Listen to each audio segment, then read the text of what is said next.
Omulungi atulaba era atuwuliriza tukwaniriza osibeta ssebo osibeta nyabonate tuli ffenna yes tuba tuze ne program okulagana TV tugenda kuba twogerako ebikwata ku ggwe nange nga bulijjo omulangira Kalemage gange akati nno abaana bawumudde okuwumula okuvaawa ku ssomero liri gye tubatwala gye bagamba gye tufuna okutendekebwa ebintu ebyo byaliwo edda ng'omwana ayigirizibwa ne kati omwana atendekebwa n'ofuluma ng'oli musawo nga tosobola kulunda nte kuba oli musawo ofuluma nga oli musomesa nga tosobola kulongoosa oba kutunga kubanga oli musomesa naye abazungu bajja wano mu kusemazinga Africa ne batuleetera ensomesa yaabwe era ne tugamba bulijjo nti nno oyo nenenna akolonizinga omuntu asobola kolonizinga emukwatako identity nevaawo nabeeranga byonna bibye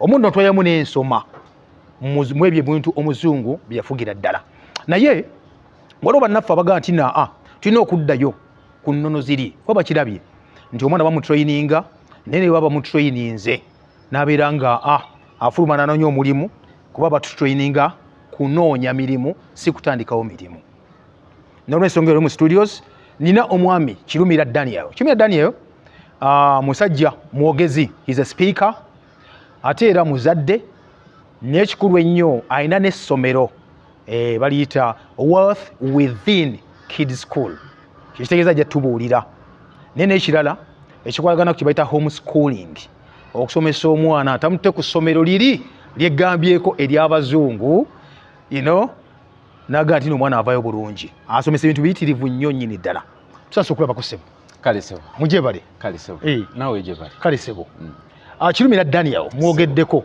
sebo ekisooka nannyini ssomero founder CEO Wealth Within Kids School kitegeeza ki Wealth Within Kids School ng'omuntu bwe nayingira ensi nga mmaze senior 6 I sat senior 6 from Serwanga so bwe nayingira ensi nentandika okulwanagana n'okufuna ebyo omuntu yenna byayaya n'okufuna olw'okuba nti ne byali bimpeereddwa mu ssomero nalaba nga tebikola mu kugezaako okunoonya ebyo omuntu byayaya n'okufuna nakozesa amagezi amazaale nenkozesa okumanya okwange kwensase obusasi mu bantu abakoze ebyo so nawumbibwa nayeewumba oba byampumba ne bindeetera okumanya nti byennoonya tebiri wabweru wange biri munda mu ggwe wealth within so olw'okuba nti nno mmala okukizuula ekyo nti biri mu nze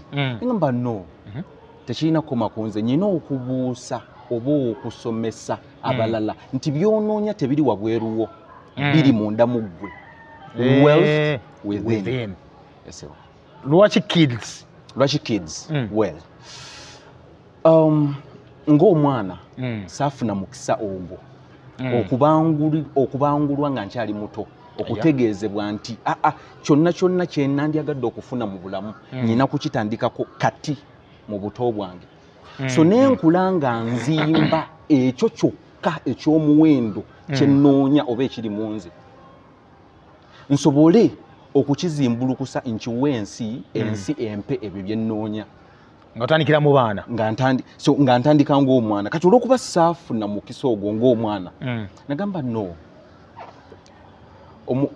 omusajja omu omugezigezi yagamba nti it's easier to build strong men than it is to repair weak ones.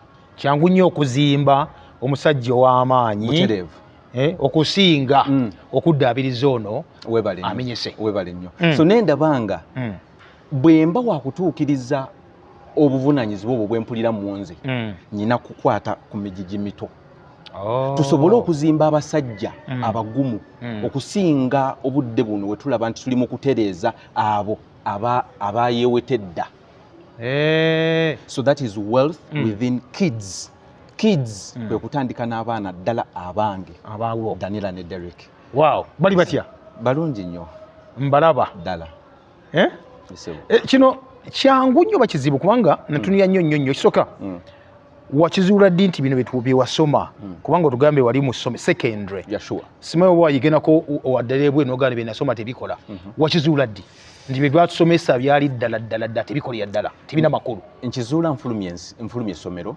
2017, that's when I start senior 6. Okay. So nayagala nnyo bannange nayagala nnyo okweyongerayo ngende ku university because in school they promised us or they promised kids study hard kwata bye tukusomeseza bw'obikwata ogenda kufuna marks ennungi bw'onoofuna marks ennungi ojja kusobola okulandinga a very fruitful job omulimu osobole okukola okukozesebwa osasulwe bulungi. So nayagala nnyo neeyongereyo nange nfuna omulimu naye saafuna chance eyo yakweyongerayo kati kyannuma kuba nalaba bannange beeyongeddeyo bo mu kweyongerayo nze nenyingira ensi nentandika okuhasolinga nzuula ddi nziramu ekibuuzo kyo nga ndaba bannange abayongeddeyo bafulumye oluvannyuma lw'emyaka 3 babatikidde nga bye banoonya okufuna nze byonna mbifunye mu myaka 3 nga nfulumye nendaba waliwo ekitali kituufu waliwo ekitali kituufu ng'asomye ne bamutikkira oluusi akyanoonya kyasomeredde gwe yavaako olwedde okirina sina kunoonya kyasomeredde ng'abisuddewo atandise kutunda nyina mukwano gwange yankwatako nnyo ng'atandise kati kutunda masimu charger z'amasimu kava z'amasimu and the guy was bright in school nga gwe mukoppa definitely ng'akwatirana ku lubaawo tekimwetagisa na kusoma so I was like naye nga y'omu ku bantu be bagoba fees nadda n'olaba nga muzadde we alwana okumusomesa so I looked at how much money the parents spent on him to acquire the promised job kyataafuna kyannuma ng'omuntu awembuukira bye bimu ku byengatta n'embuuka nentunuulira what my parents went through to put me where I stopped. Okay. If they had discovered who I should be and they invested in me in that line, nandibadde obudde buno ndi far better. So I was like, no, I have to get back. Maze okubuuka ntegedde kyenyina okukola. I have to get back nkole kyenyina okukola so that if my ancestors betrayed me, I do not betray my descendants. Wow. Abaana bano basoma ki? Good. Oluvannyuma lw'okubuuka nalaba nga we do not need to continue waste time learning Canadian playlist. We do not need to continue wasting time learning history. Napoleon Bonaparte. Yes, Napoleon Bonaparte. In fact, 80% of what we learn in school is useless by the time you graduate. So like, as omuntu abuuse, my brain is not that dumb to follow the system. I have to be the one to break the chain, and I find out what is relevant to them, relevant to me as a parent, but most importantly, relevant to the world. So that I nurture the kids to be competent, to be purposeful, be productive, and provide value to the world. So then I looked at, what should they now study? We should be teaching our kids more of entrepreneurship. I said, entrepreneurship, come. Entrepreneurship. I said, we as adults, we do not understand money. Because as we were growing up, our parents were like, anytime you look at money, so they didn't teach us money. And that's why today, as adults, we are struggling to make money. In fact, we are chasing it instead of attracting it. So I was like, yes. Definitely. So abaana entrepreneurship, financial literacy, so that they understand money. Third, mentorship, life mentorship. There are lessons I have as a parent that I need to pass on to my kids. So definitely. That is it. So I just need to spare time and I sit down with my kids. I say, Derek, don't do this. You know why? It's because of A, B, C, D. I did that one time. This is what happened. He's learning from me. That is experience. Mentorship. If I had my friend Kalema, nabake nsobi gyagwamu, kyonna kye yakola, kino kyakuyiga. Let me note it down. Tomorrow I sit down with Derek, I sit down with Daniela, I sit down with Dylan. I tell them, you know what? Never do this. If you find yourself in such a situation, please remember this. Mentorship from my own experience, from my friends' experiences. Do you understand? So I offer mentorship. Leadership. See, there are two kinds of education. 3 things I'm providing. Entrepreneurship, financial literacy, mentorship, and then leadership. See, to wind up your question, there are 2 kinds of education. The one that teaches or nurtures slaves. Yes. The one Oyobuddu. So those are the ones that are in these traditional schools. They are looking for jobs, degrees, certificates. That's all they are looking for. Work for someone. Definitely, that is one. Second, it's the one I'm providing. The one that nurtures rulers. Abakulembeze. Definitely.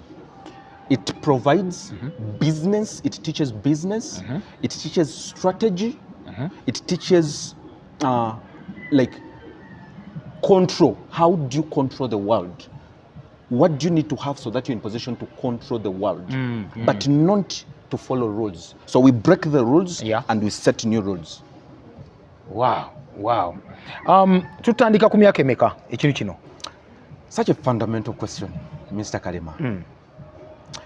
Omuzadde yenna omwana atandika ddi okutegeera? Omwana okutegeera. Ndaba nnyo nga omwana batugamba okutegeera mu lubuto lwa nnyina kuba abakazi boogera n'abaana baabwe. Definitely. Oli nayogera n'owuyanga ayogera ebyaddaga gyogeko n'omwana. Sure. Yes. I remember my partner. Shout out to you, Fiona, because I'm a man because of you. One day she was like, jangu yogereko n'omwana. But the guy is in the womb. You understand? So I think your point is valid. But now to answer the question, it is better if you start at a time when the child is like tata. And I'm saying that because that's when I started. So those that are following what I'm doing with Daniela and Derek, it's not new. I started long time more teaching them such stuff. To we the parents, we think tebabi tegera, but guess what? They do understand. So I think a parent should start as early as yesterday. Wow. Yes. As early as yesterday? Yes. Tandikirawo. Gamba omwana kino. Definitely. Naye akikwate. Ffe ng'abazadde tuba tumanyi tebabitegeera. Let me tell you, I think one of the jobs, for a lack of word, let me call it a job. I think one of the jobs that I'm enjoying most today is fathering. Being a dad, the time I spend with the Daniela, with the Derek, with the Dylan, I'm enjoying. You see, why am I saying so? Because njize bingi ate nga nabo be bansomesa. N'omwana tumuyigirako. Nga bamugambe tulowooza nti tebabitegeera. Ewaka ogenda n'ogamba omwana Daniela, wangi daddy, tebalya nga bayimiridde. So tomorrow bwe nkwata ekikajjo ngenda okukwata ekikajjo n'endya nga nyimiridde, ogenda oyira omwana agamba daddy, bad manners, tebalya nga bayimiridde. Wow. Isn't that learning? Isn't that understanding what you taught? Yes. So there are a lot of things that I'm learning also from them. So nga bakyali bato awo wennyini we tulina okutandikira. Okay. Tuyanzeege. Omanyi sometimes tufuna okusoomoozebwa. Basically kubanga tutunya kati system gy'otugambye ebyadda mpulya obusungu nyagenda kusaba school fees wange mwena those who miseducated me mbagamba nzija kubanja sente zange naye waliwo kuba tugamba ensoma gye basomanga edda bajjajjaffe eyali ennungi basomanga nga society ebasomesa. I love that. Naye kati abaana bogende nti obajje mu ssomero bateeke ewaka banagenda di mu society okuyigirako eyo. In fact, olwaleero kyetulowooza nti ye society eno gye tubasindika mu traditional schools nti kati tubasindise mu society, it is not a society. It is not necessary. In fact, the education is taking the kids away from the real society. Because they are basics, they are lessons kids should learn from parents at home or from the community nga teziriyo mu ssomero. Because jjukira nti omwana mu ssomero bw'atuukayo baba bamubbyeko time ye, system emubbako time. Yes. Please come here, settle, focus on what we tell you. Okitegeera. Kati bw'abeera eno waka, this kind of homeschooling, there is a lot of that societal learning. The kid can learn from me as dad, can learn from mom. That precious time, jengendo muwa, mami jagendo muwa. Now, that is one kind of homeschooling. Homeschooling type number next, it is called online homeschooling. When is learning online? Online with other people that are of the same mind. Do you understand? Third, it is called homeschooling co-ops. Co-ops meaning nti the families come together, different families come together with one mission to offer learning to their kids. So the learning from the community, the society. Family yo ne babako nobako kyoyigiriza bakukyoyigiriza ne tuguriminga the strong men we talked about. Wali abazadde bakufaanana? I think yes. I think yes. Nga nabo abaana babasomesa waka? Yeah, I think yes, because this homeschooling thing started in the 1960s, 1970s. It comes from Greece, it comes from Rome, but cha yatimuka nnyo in the 1980s, like from US. So ne batandika embracing. So I think there are parents who are like me, who do not believe in the system, who chose to get their kids out of the system so that they are in position to nurture them in such a manner. And here in Uganda, I'm not that sure. I'm not that sure, but I think mwebali. So abaana bo bane bayigira nabo mu Uganda. Now this is a thing I started alone because nagamba let me as ng'omuntu abuuse let me take omuzadde yena yandiyagadde ekisinga eri omwana. Yes. Let me take the sacrifice of let me say of my kids nkikole ku baana abange. As I succeed, I bring in the rest. So as I speak, lots of parents are in. Please have this one, have this one, have this one. Yes. Though I'm limiting it because after all, it is even expensive. To the parents. Yeah. It's expensive. This one is expensive. Because oba olina essomero, olina abaana, olina omukyala, balina okulya, balina ebyetaagisa byonna. Kati gwe oba okola ddi? Nga bano basomesa waka? Me.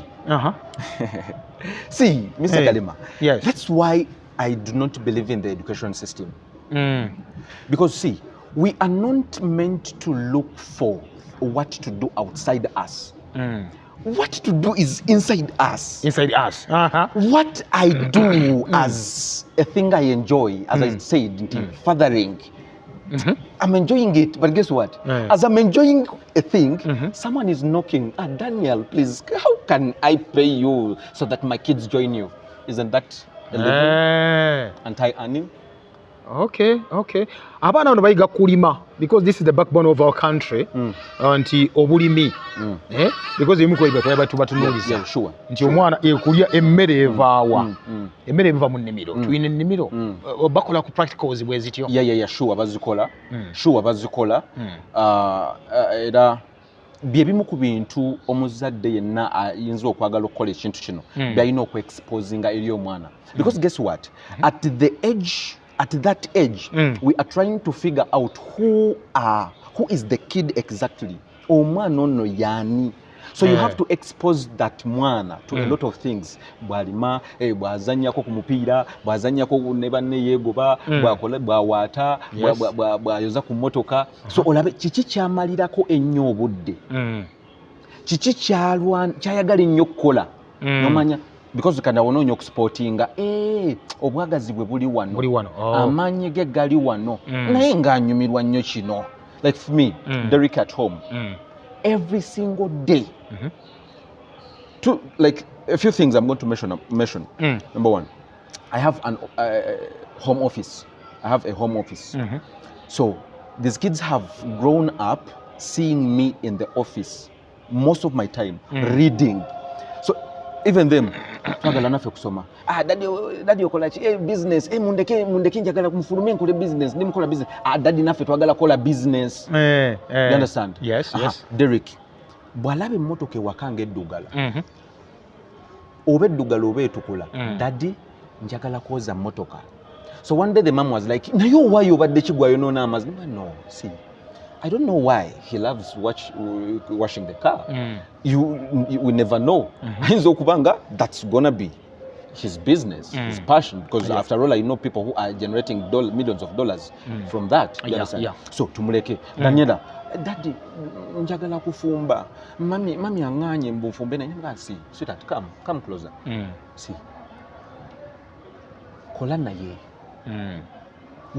We don't know lwaki agamba ekyo, lwaki tatugamba nti kagenda akima amazzi, lwaki tatugamba kagenda azine, lwaki kufumba. So let us leave her to do what she enjoy so that tomorrow we see bwe kibanga kyekyo, how do we direct her to someone who is who is an expert in that thing I'm training nona asobola okufuuka ekyo kyenyumirizamu. So as parents we need to expose our kids to such stuff. Bapartners baffe ebiseera ebisinga obungi batuvuga ne batutwala gy'abaagala. Kino kibuuza olw'ensonga nti nno gwe already wakiraba ng'oli mu wakamala senior 6 omukyala gw'ofunye wamubuulira yakitwala atya? Idea agigula kyaga nti omusajja kalitso backward. Wow. That's a very fundamental question. I think I will say this first. Ng'abaagalana ebiseera ebisinga ofuna oyo gw'oli oba banakitegeera ofuna oyo gw'oli. Yes. Ofuna oyo gw'oli after dating right. Yes. Ziringa sente nti sente z'ofuna z'olina obudde buno ku akawunti yo zeezo ky'oli zenkanankana naawe gwe ky'oli.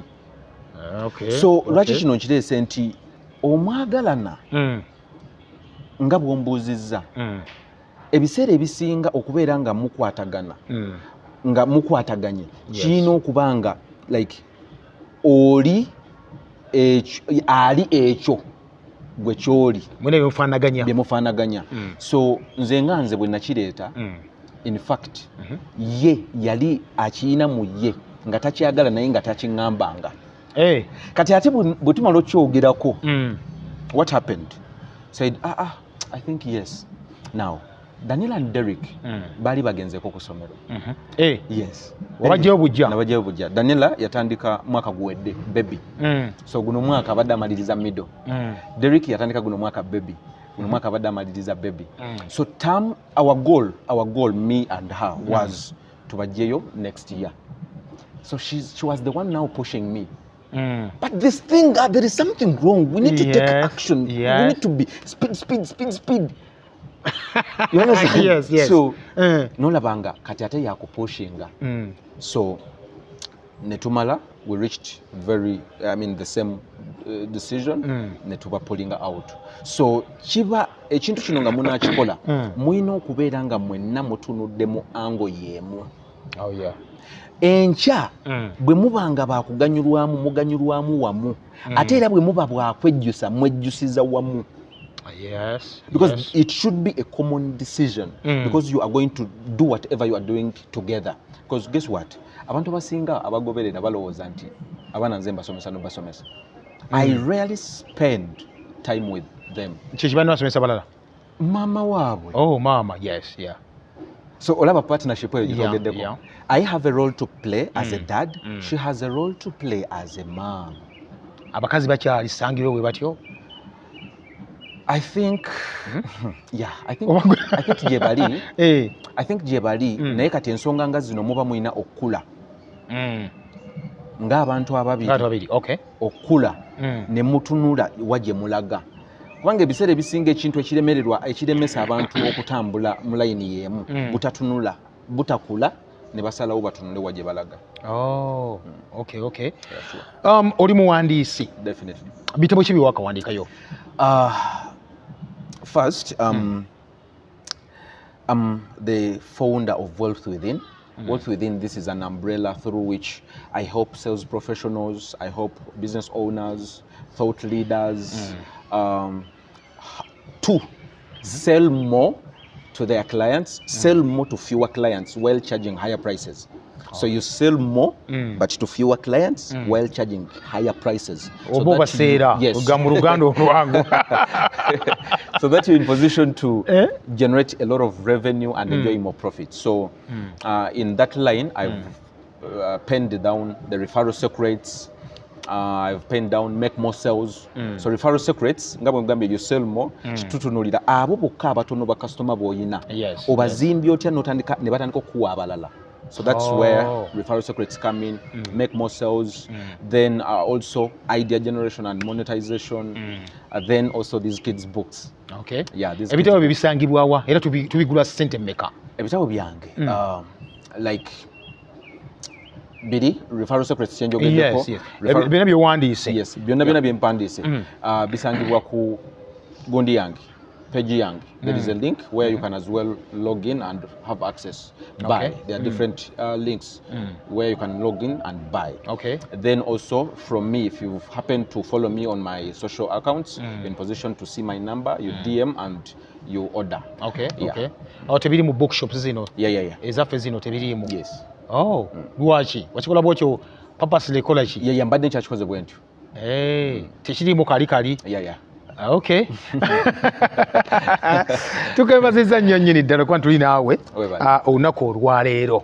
Agamba Kasembayo eri bannaffe abazadde basically kuba tulaba tuli mu holiday right now, balina abaana oba abaana bali waka. Kuba twetaaga okukyusa abazadde bano. Akagamba Kasembayo tumaliza. Akagamba Kasembayo, I think this is what I've realized as a parent that is parenting my kids on social media. Abantu abasinga bandabanga oba omuzira oba obono ye taata yavaawa muzadde kika kyono nti olw'obudde bwempa abaana. So if my last message is going to be abazadde tuwe obudde abaana bwe bakomyewo mu holiday kiki kye tukola eno nsobi olwokuba nti system yatuyingira abaana bwe beebafulumya ng'ebagambye mu ddeeka ewaka ebawa homework kati omuzadde omwana bw'akomawo ewaka naako yoza ebintu omaze okuwoza ebintu ozannya biki dduka mu bitabo olaba so omuzadde takyalina budde namuki na mwana. So there is a difference between a present parent and a providing parent. Otegeeza ki? Omuzadde ali mu bulamu, waliwo enjawulo wakati w'omuzadde ali mu bulamu bw'omwana n'omuzadde agabirira omwana. Abasinga tugabirira tetuli mu bulamu bwabwe. Kyagaana omwana otamba n'ogenda. Yes. So enkya olwayo tuyinza obutakiraba nti kikosa. Enkya ojja okulabira nga omwana naawe takuwa budde kuba naawe tewabumuwa.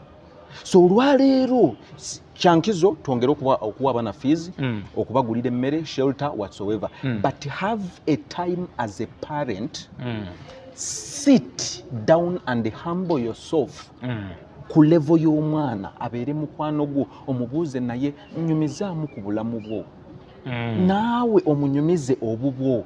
Wogirayo life experience. Nyina ekitabo kye ndi mu kuwandiika. I think it is going to be out before the end of this month. It is called Dear Son. Dear Son. Oh. Nkutte lesson 10 omuzadde z'olina okujja mu bulamu bwo buli omu azirina. Lesson 10 ogenda kutuula wansi n'omwana wo okwate lesson emu ku omu nga bwe mugiyitamu bw'ogye musomesa. Mwana wange nkugamba kino. Wow. Mpuliriza. Era nkikugamba lwakuba bwe kiti. Era nze kyantuukako bwe kiba tekyakutuukako nokolayo mukwano gwo gwe kyatuukako. Nyumiza kwata life experience yo giwe omwana kyabayita okubeera present osobole n'okuzimba ogwo omukwano nti enkya omwana ne bw'aba mu buzibu ajja kugamba daddi sisobola kusirikira kino newankubadde kinuma kankimugambe nemme kugenda kyobulaba nti olwalira abazadde abaana bafunye emikwano ku social media influencer yamanye ebyama by'omwana. Yes. Kibi nnyo tetuli mikwano gy'abaana. So my last message message is abazadde tusembeze abaana tubeere nabo. Wow, bannange twaligadde okwongerayo okuva wano naye tusobola kweyongerayo naye waliwo ka video butya okutambula ne kanyiiza nze simegweka kunyiiza naye kanyiiza nnyo bugano tulaga nga tugeraageranya abaana b'Abachina ku myaka 3, 2, 4 nga bali bize bateekateeka obusimu bakola obusimu abafe nga bakuba ettendo bali mu goba mizimu abaana abato kakola ngenze kankola. Yeah, in fact, I think that would be a different topic another day. But it's so disappointing. It's so disappointing. Yes. Because batujjako okutetenkanya kwaffe n'okuyiiya kwaffe ne babaako bye batuwa bitumalira obudde ffe tukirikinge ku ebyo bo nga we bakola ffe bye tuyaayaanira tubawe ssente bo basobole okuba nga babituwa. So nti we are linked to the religion. Obudde tubumalamu church tusaba because batugamba obugagga bwaffe buli mu ggulu ebirungi byaffe biri mu ggulu. Yesterday I was not happy with the mom. Lwakusatu mukubidde esimu ate ndi mu church lwakusatu. She was brainwashed from ng'akyali muto. Basebo ne banyabo obudde tugya koma omundi ogunaku tulidda nja kumuzza omukulu ono naye nga nkutegeeza ebyaddala we are not responsible for your miseducation. We are not responsible for your enslavement, but we are responsible for your mental liberation. I hear you. Mbadde n'omukulu Daniel Kirumira nga tugga ku nsonga zonna ze muwulidde obulungi nnyo. Sebo nkwebaza nange bwento webale nnyo bali eddala nawe bw'otyo akuume ddala mbe bulungi mweraba.